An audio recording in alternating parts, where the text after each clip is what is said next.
Bueno, buenas tardes a todos. Es un gusto estar aquí en la feria. Y pues es un gusto presentar el libro de Diana Méndez, el cual nos convoca el día de hoy,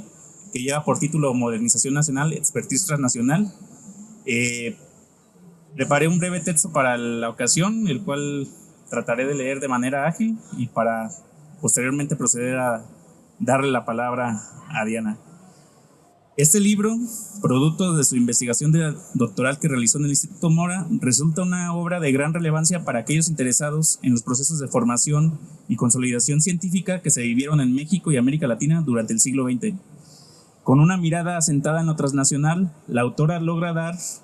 un panorama completo de lo que significó el traslado de conocimientos, saberes y actores dentro del campo de la agronomía entre Estados Unidos, México y otros países latinoamericanos a partir del caso del programa de becas en ciencias agrícolas que financió la Fundación Rockefeller entre las décadas de 1940 y 1970, así como las instancias y actores involucrados en dicho proceso. En el marco de la denominada Revolución Verde,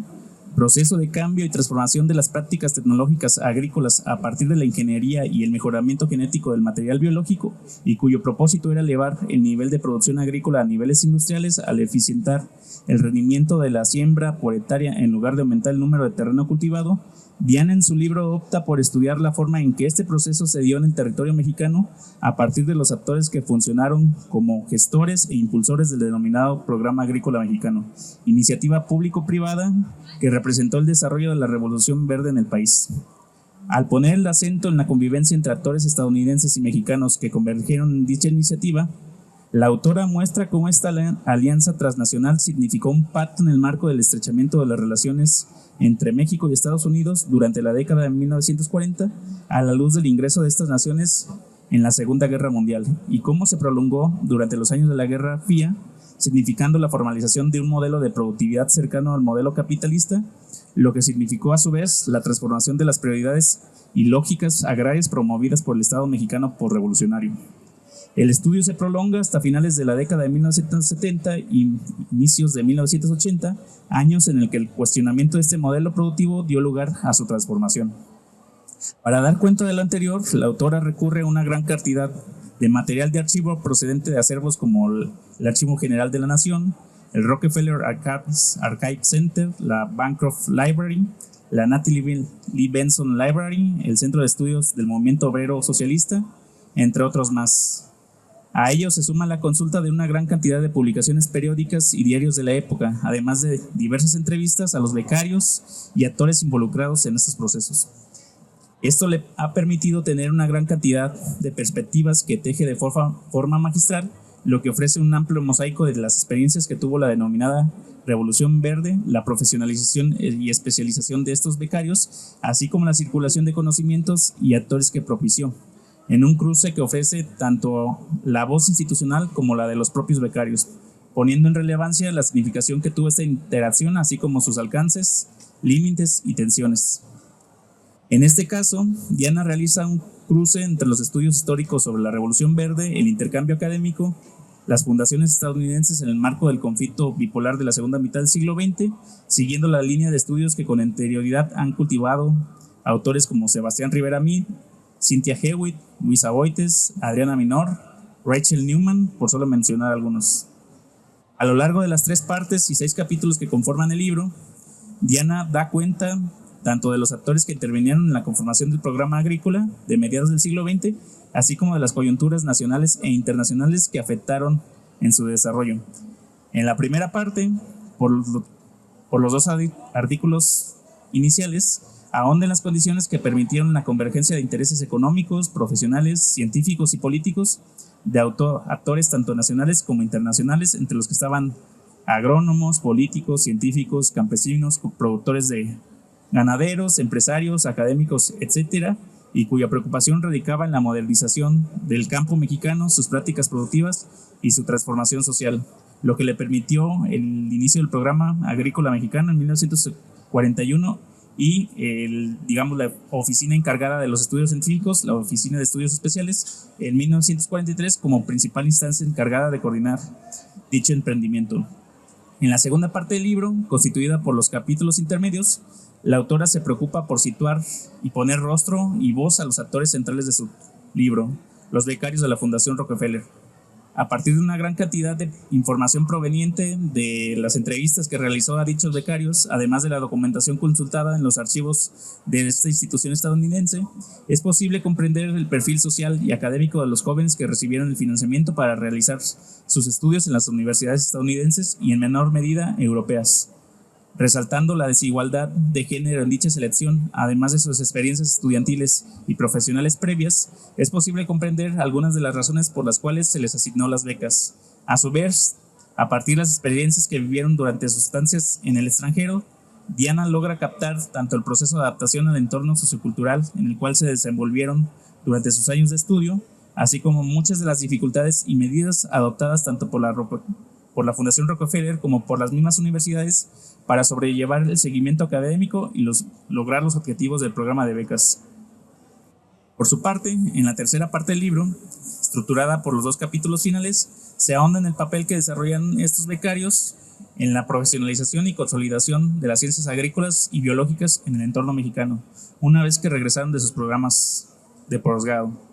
A partir del estudio del Instituto Nacional de Investigaciones Agrícolas, fundado en 1961, una de las principales instancias que promovió la Revolución Verde en México, y el análisis del denominado Plan Chapingo, iniciativa promovida por el gobierno mexicano en consonancia con los productores agrícolas y los empresarios de la época, Diana analiza los alcances y limitaciones que tuvo la participación de los exbecarios ya como profesionistas y académicos en el país. A su vez, también ahonda en la crisis que vivió el enfoque cientificista que promovieron estos actores durante las décadas de 1960 y 1970 y cómo esto daría paso a una transformación de las prácticas científicas y académicas en el entorno agrícola nacional. Como parte de las preocupaciones centrales de la obra, existen una serie de elementos que resaltan a la hora de comprender el desarrollo del programa agrícola mexicano y el rol que tuvieron los becarios de la Fundación Rockefeller en ello. Uno de estos, que tal vez es el central, es la transformación del significado que tuvo el problema del campo y la producción agraria para las instancias gubernamentales mexicanas, a la luz del viraje político que significó el gobierno de Manuel Ávila Camacho y que se fue asentando en sexenios posteriores a la luz de la Guerra Fría. El tránsito de un modelo basado en el problema de la tenencia de la tierra y su solución a partir del reparto agrario y la promoción del ejido como un régimen de propiedad promovido durante el cardenismo, a la búsqueda de fomentar la producción agrícola a escala industrial a partir de la modernización de las técnicas de labranza y el mejoramiento científico de los materiales biológicos y químicos empleados en la siembra. Esto representa la transformación de las aspiraciones nacionales que el gobierno mexicano, sus instancias institucionales y las élites que participaron, tuvieron respecto a las prioridades nacionales a partir de la promoción de un modelo de desarrollo basado en el fortalecimiento de la industrialización interna y el aumento de la producción nacional,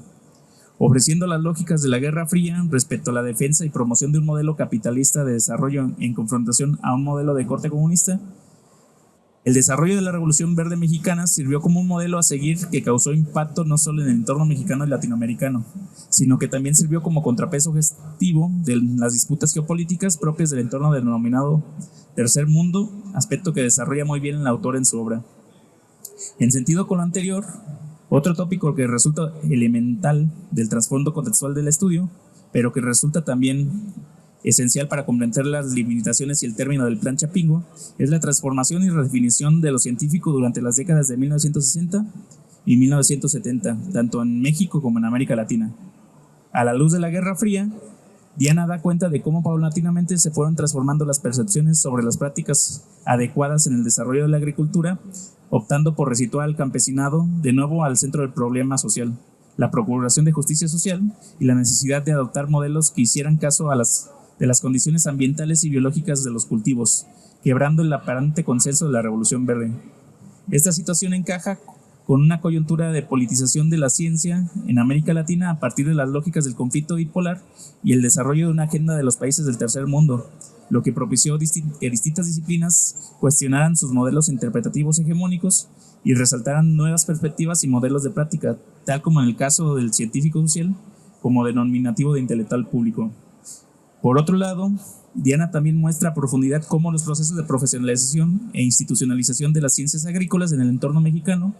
a partir de las interacciones de actores extranjeros y nacionales, dio como producto una serie de prácticas y formas de sociabilidad en las cuales se constituyeron jerarquías en partes a la experticia y la posesión del capital simbólico y social a partir del lenguaje o de las teorías de Pierre Bourdieu. Esto permite comprender cómo existió un ejercicio de poder en el cual las escalas sociales se redibujaron constantemente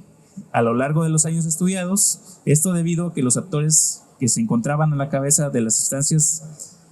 que gestaron este programa de becas, ya fuera el staff de la Fundación Rockefeller o los académicos estadounidenses,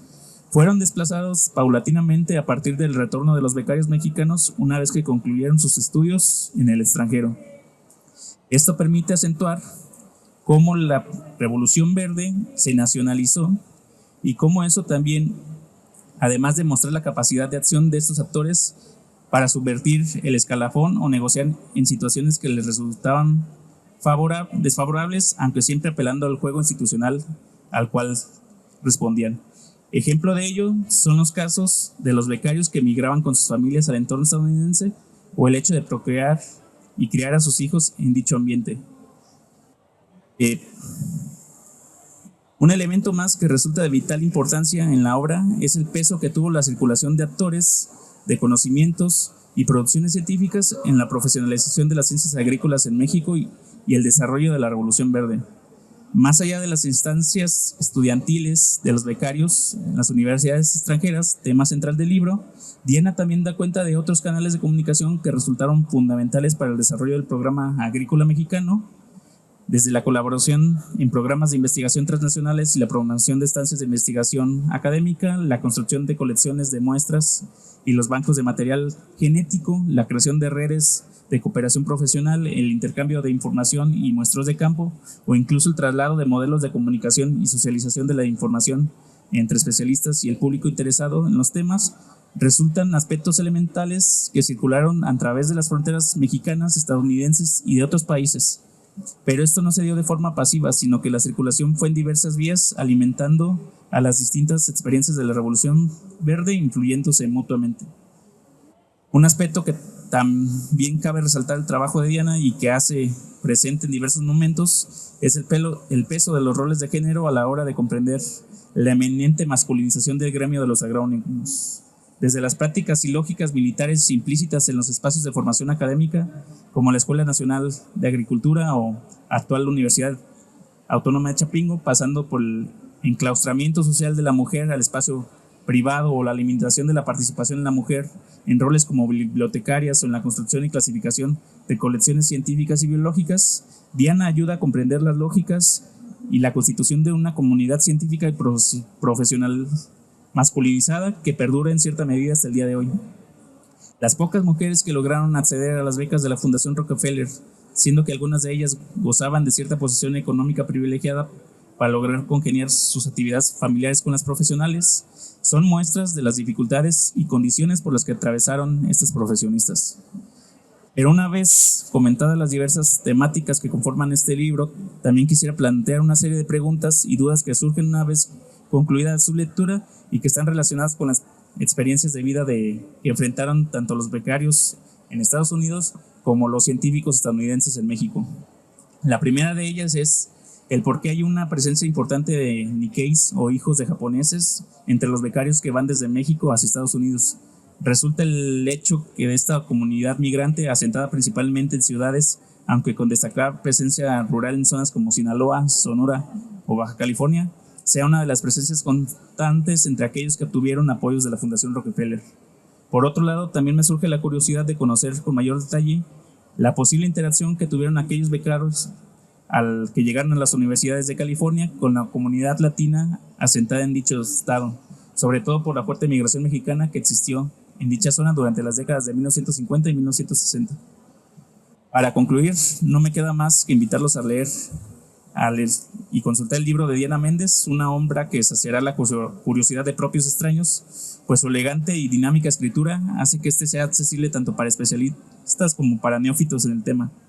Además de que aquellos interesados en los estudios científicos, la agronomía, la biología y otras disciplinas aludidas encontrarán una fuente de información rica para comprender la evolución de sus propios campos de conocimiento. Gracias.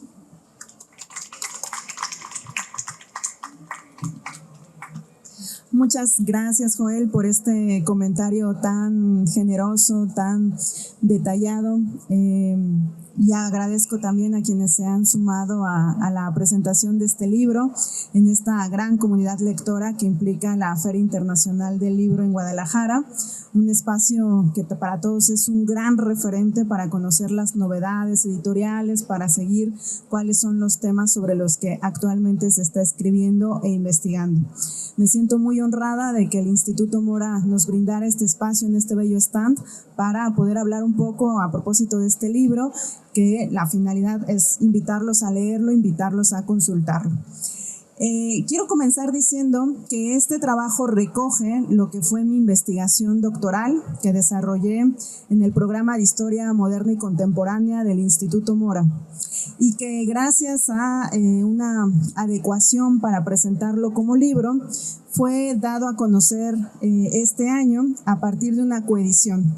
auspiciada tanto por el Instituto Mora como por el Instituto Nacional de Estudios Históricos de las Revoluciones de México. Esas son las dos instancias que respaldan este proyecto. Y siendo ambas instancias públicas, pues no sorprenderá que el libro en realidad sea de libre acceso. Se puede llegar a él a través del internet, el PDF es de libre descarga, pero también tenemos la versión impresa que igualmente es para obsequiar. Así que quienes están por acá les regalaremos un ejemplar al término de esta presentación.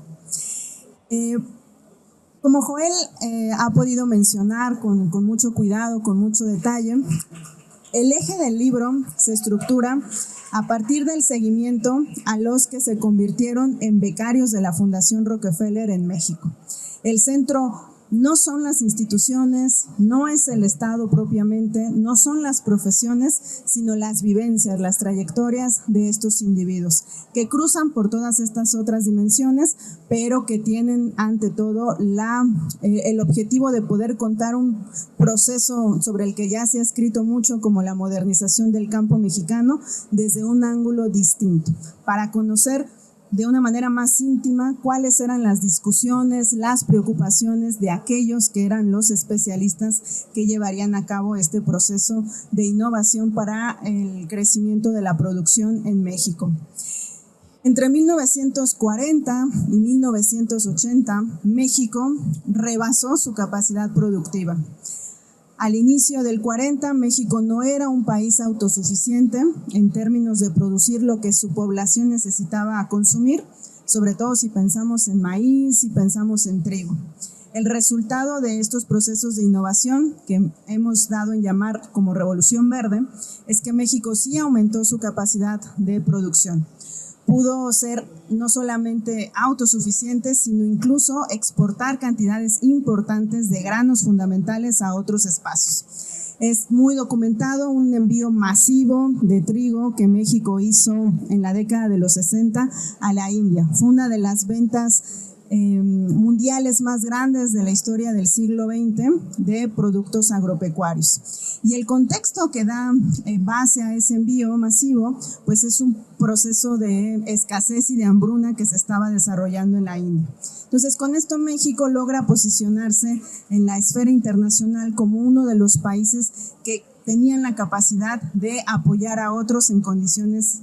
difíciles. Pero ¿cómo se llega a eso realmente? Bueno, en primera instancia, México, una de las razones por las que no podía ser autosuficiente es porque no tenía la cantidad necesaria de especialistas. La historia de la agronomía en México es una muy de larga data. Tenemos que a mediados del siglo XIX se estableció la Escuela Nacional de Agricultura, hoy Universidad Autónoma Chapingo, cuyo stand está aquí justo al lado. Y a pesar de que pues, podemos contar que es una formación más de un siglo, no se contaba con programas de posgrado, sino hasta la década de 1960. Entonces, esa es una de las razones por qué México no tenía suficientes maestros, suficientes doctores en el ámbito de las ciencias agrarias. Y fue la razón por la que en estos momentos de rearticulación de relación con los Estados Unidos en el contexto de la Segunda Guerra Mundial, se plantea un acuerdo para que mexicanos vayan sobre todo a Estados Unidos a estudiar sus maestrías y sus doctorados. Pero no solo eso, sino que asumieran el compromiso de regresar a nuestro país para poder poner sus conocimientos al servicio de estos proyectos de modernización. Eso es algo que dista mucho de la dinámica que observamos actualmente. Actualmente vivimos más un proceso llamado de fuga de cerebros, en la que estos cuadros que se logran formar de manera muy avanzada en Europa, en Estados Unidos, rara vez regresan porque no encuentran esas condiciones de reinserción para que el país pueda beneficiarse con esa formación tan especializada. En el proceso que yo estudio sucede todo lo contrario. Ellos tienen todas las condiciones para poder reinsertarse y no solo eso, sino para llegar a ser personas en espacios de toma de decisión, como ya nos decía Joel, y también de formar a nuevas generaciones, ya no en el extranjero, sino en nuestro país. Joel también decía que había entre este conjunto de becarios muy pocas mujeres. Y la razón de que no hubiera mujeres es que en México no se permitió la formación de agrónomas hasta los 70s. Las primeras agrónomas se graduaron de otras escuelas, no de la Escuela Nacional de Agricultura, pero fueron casos muy especiales, muy particulares. Digamos que el ingreso de las mujeres a esta profesión ocurrió cuando la escuela se transforma en universidad en la década de 1970. Eso, sin embargo, no quiere decir que las mujeres no formaran parte de la innovación, de la investigación, de la experimentación, de la enseñanza. De hecho, uno de los objetivos en esta investigación fue documentar esos aportes, que no vinieron por la vía de ser agrónomas, sino de ser biólogas, de ser químicas, de ser bibliotecólogas, o de ser agrónomas pero formadas en el extranjero. Por ejemplo, hay en uno de los capítulos se cuenta la historia de una mujer de origen polaco, Czesława Priwer, que en el contexto de la Segunda Guerra Mundial llega a establecerse en nuestro país, migrando de este conflicto, y se vuelve en una de las iniciadoras de la investigación y de la enseñanza en genética en la Escuela Nacional de Agricultura. Entonces, ese tipo de historias que no podríamos ver si nosotros seguimos las instituciones y seguimos los programas de una manera más rígida, pues es lo que este libro busca contar. Y por fuera de las personas, sus motivaciones, sus vaivenes, sus procesos de adaptación a contextos diversos, por ejemplo, cuando son estudiantes migrantes en Estados Unidos, también hay otras historias que podríamos llamar un poco más desde la historia ambiental. Este libro, de principio a fin, nos presenta otro protagonista, el maíz. De hecho, la portada del libro creo que también pudo haber sido un maíz. Y esto es así porque México, como ustedes saben, tiene el privilegio de ser el primer espacio de domesticación de este grano a nivel mundial. Eso es algo que se intuía desde mediados del siglo XX, pero que no se logró establecer con suficiente detalle hasta épocas muy recientes. Pero se entendía que este grano tenía un pasado muy profundo en la historia mesoamericana y se creía, por la manera de hacer investigación genética en el periodo, que conocer los procesos de domesticación y después de diversificación permitían hacer una intervención mucho más detallada de esas variedades. No son los transgénicos que nosotros identificamos hoy en día, que son resultado de la cruza de diferentes especies para imprimirles características a las nuevas semillas, como resistencia a sequías, como resistencia a enfermedades, a plagas, etcétera. Se trata más bien de semillas que surgen de la técnica de hibridación, que es la cruza de diferentes variedades, pero de una misma especie. Ese tipo de innovación no se hace en los laboratorios como los transgénicos, se hace en los surcos, es decir, interviniendo los procesos reproductivos de las propias plantas. Y como ese era el horizonte de investigación científica, pues mucho se tenía que hacer en el campo, mucho se tenía que hacer en el espacio mismo de domesticación. Y por esta razón es que México tuvo una de las participaciones más relevantes. Ahora bien, México hace parte de esta historia de la Revolución Verde y nos deja ver también una de las paradojas de este gran proceso, un proceso que tuvo como uno de sus inicios a nuestro país, pero que actualmente se extiende a nivel global. Y eso es la deslocalización productiva de estos granos fundamentales. Si bien sabemos que en México se domesticó el maíz hace aproximadamente 9,000 años, en realidad hoy en día el principal productor de este grano no es México, es Estados Unidos, porque en Estados Unidos se logró impulsar una economía maicera que partió también de la diversificación de sus usos, no solamente para el consumo inmediato como lo hacemos nosotros a partir de las tortillas, a partir de otras preparaciones, sino de su refinamiento para incorporarlo a la agroindustria, estos procesos, a estos productos ultraprocesados o para generar biocombustibles. Y eso mismo lo podemos pensar para otro caso muy notable, que es el de la soya. La soya es un cultivo que se domesticó primeramente en China y que actualmente tiene como uno de sus principales productores a Brasil. Ahí podemos ver otro gran momento de deslocalización productiva. Esa es una de las razones por las que creo que también aproximarnos a estos procesos de innovación resulta tan importante desde el presente. Cuando nosotros vemos en un mapa cuáles son los países que producen más granos ligados a la agroindustria con estos modelos genéticos, vemos que América Latina ocupa las primeras posiciones. Entonces, mucho del futuro de la agronomía, de lo que nosotros consumimos, pues está justamente en América Latina. Entonces, esa es una también de las claves que yo propongo para aproximarse a esta investigación. No quiero extenderme mucho más, voy ahora a tomarme unos minutos para responder parte de lo que Joel me preguntaba. Del total de los becarios que yo sigo, que me pregunto, pues cuál era su origen, cuál era su primera ocupación en términos familiares, cuál era el promedio de su edad, en fin. Identifiqué que un buen número de ellos en realidad tenía ascendencias extranjeras, siendo la de los japoneses una de las más importantes, y que sus familias se habían asentado en nuestro país a partir de procesos migratorios de el sur de Estados Unidos hacia México. Y la razón de por qué eso había sucedido de esa manera, pues es que se trataba de una migración que había tenido como uno de sus objetivos establecer en California procesos productivos, es decir, dedicarse al cultivo.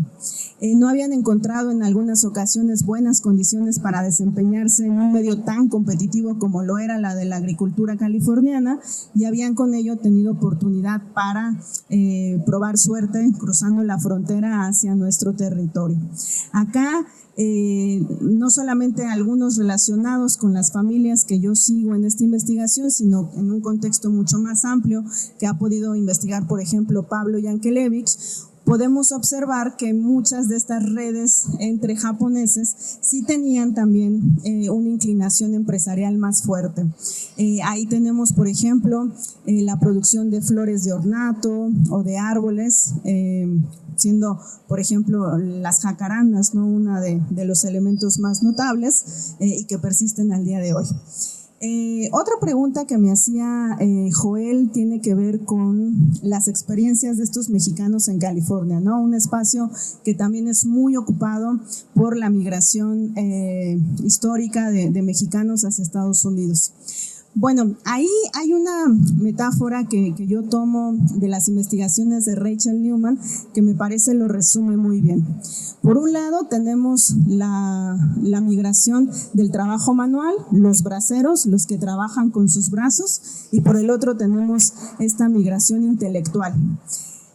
la que compete a los estudiantes de posgrado que buscan especializarse para retornar a nuestro país. Estos migrantes numéricamente pues son muy dispares, ¿no? Son los trabajadores manuales, los braceros, los que ocupan el mayor porcentaje. La migración intelectual es mucho más acotada, pero uno podría decir quizá a pesar de esa disparidad puedan identificarse alianzas, encuentros, el procurar estar juntos, y lo que en mi investigación, la de Rachel y la de otras personas ha traído a la luz, pues es que en realidad eso no sucedía. De hecho, quienes buscaban no mezclarse con estos trabajadores manuales, pues eran estos estudiantes. La razón de por qué tomaban esa posición responde a tratar de buscar esquivar las prácticas de discriminación que se observaban para los trabajadores manuales. Ellos pensaban que si no tenían mucha relación, que si lograban diferenciarse frente a sus pares estadounidenses, podían ser tratados de mejor forma. Este es un tema que podría investigarse con mucha mayor puntualidad porque no es sencillo, ¿no?, identificar cuáles son esas prácticas de discriminación, no es sencillo para los actores hablar al respecto. Y eso me permite a mí decir también que para la construcción de este trabajo yo no solamente me basé en las fuentes de archivos, sino también tuve la oportunidad de conversar con exbecarios de la Fundación, y cuando yo trataba estos temas, pues sí pude darme cuenta que es una cuestión de la que no quieren pronunciarse tan abiertamente, ¿no? Dejando esto pues también como una pregunta de investigación para futuros trabajos, pero que aquí pues la conclusión con los datos que yo poseo es que esa era la razón por la cual no buscaban vincularse demasiado. Quiero cerrar aquí mi participación agradeciendo también a todas las personas que están detrás de la hechura de este trabajo. Por supuesto, mi asesor de tesis, el doctor Alfredo Pureco, mis lectores principales, la doctora Adriana Minor y el doctor Sebastián Rivera Mir, pero también el equipo editorial del Instituto Mora, que fue el responsable de llevar adelante el cuidado de la edición, que como ya hacía mención, es también en alianza con el INERM. Particularmente quiero agradecerle a Claudia Nava, a Natalia Rojas y a Natalia Macías por toda su atención con todas mis peticiones a lo largo de la revisión del manuscrito. En verdad que en este trabajo convergieron muchísimos esfuerzos, quizá el mío uno de los primeros, pero para nada el suficiente para que hoy tengamos este resultado, que espero pues pueda resultar en un aporte para que más personas se adentren en estos temas de la agronomía, de la modernización del campo y del intercambio académico con los Estados Unidos. Muchas gracias. ¿Alguien tiene alguna pregunta, algún comentario para la autora o el doctor Francisco?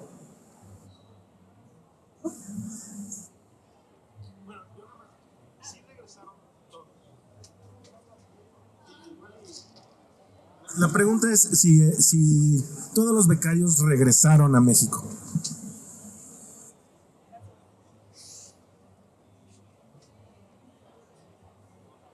Muchas gracias. Se trata de una pregunta fundamental. Sí, de los 214 individuos que yo sigo, los 214 retornaron a México y todos, al menos en los primeros años de su reincorporación, trabajaron en dependencias públicas. Cuando uno hace el seguimiento ya por varias décadas posterior a su reinserción, algunos sí se desplazaron a ámbitos privados. Entonces uno puede también ahí establecer nuevas preguntas de investigación, ¿no? Es decir, cómo las instituciones de gobierno pueden retener en el largo plazo a estos individuos altamente profesionalizados. Pero sí, los 214 volvieron y de hecho aprovecho también la pregunta para decir que cuando uno pone esta experiencia en el contexto latinoamericano, no para todos los casos se ven resultados semejantes.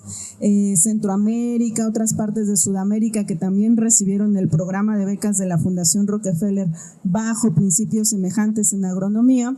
no reportan una capacidad de reincorporación como la de México, en gran medida pues porque las instituciones y el financiamiento que se otorgó al campo en el periodo fue en expansión, al menos hasta 1980.